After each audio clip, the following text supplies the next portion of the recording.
বিসমিল্লাহির রহমানির রহিম। Customer complain দিয়েছিল ওয়ালটনের এই এসিটা থেকে নাকি একেবারে হচ্ছে কোনো ঠান্ডা বের হয় না। আমরা গিয়েছি সর্বপ্রথম হচ্ছে এসিটি কুল মোডে চালিয়ে নেই এবং কাস্টমার আমাদেরকে বলেছিল যে কিছুক্ষণ চলার পর ঠান্ডা তো আসে না। এটাতে নাকি 66 যে লেখা সেটি হচ্ছে শো করে। অতঃপর হচ্ছে আমরা কিছুক্ষণ অপেক্ষা করি। অপেক্ষা করার পর দেখতে পাই এসির ইনডোর যে ইউনিট সেটাতে হচ্ছে E6 যে অ্যারো কোড সেটা হচ্ছে শো করে। এসির ইনডোর ইউনিটে যদি E6 অ্যারো কোড শো করে তাহলে সরাসরি ইন্ডিকেট করে ইনডোর আউটডোর কমিউনিকেশন যদি ফল্ট হয়। এসির ডিসপ্লেতে যখন কোনো এরর কোড আসবে তখন এই অবস্থায় এসি না চালানোই হচ্ছে উত্তম। আউটডোর সাইডে গিয়ে হচ্ছে আমরা এটার কমিউনিকেশন যে কানেকশন সেটি চেক করব।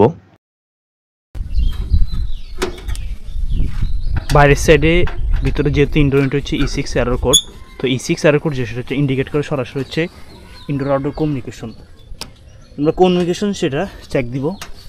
এটার এসি ভোল্টেজ এবং ডিসি যে ভোল্টেজ সেটা হচ্ছে আমরা দেখব।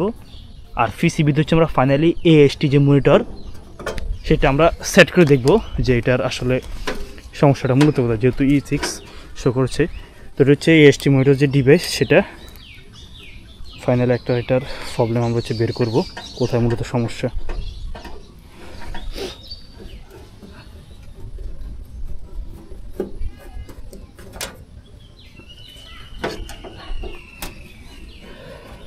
আমাদেরকে মূলত যে কমপ্লেনটা দেওয়া হয়েছিল যে এটার হচ্ছে ঠান্ডা কম হয়, আর বলেছিল নাকি 66 হচ্ছে ডিসপ্লেতে হচ্ছে শো করে।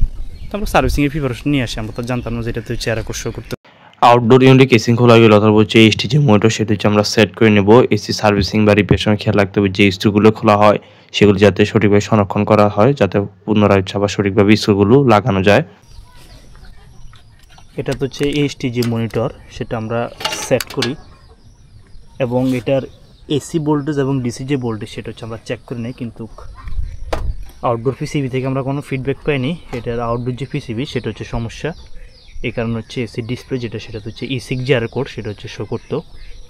তো কাস্টমারকে হচ্ছে আমরা এটা বলবো, এটা হচ্ছে পিসিবি যে পিসিবি এটা হচ্ছে ফ্রি সার্ভিসের আওতায় নেই, এটা হচ্ছে কাস্টমারকে খরচ বহন করতে হবে। ফাইনালি আমরা এটা কেসিং লাগিয়ে দেবো।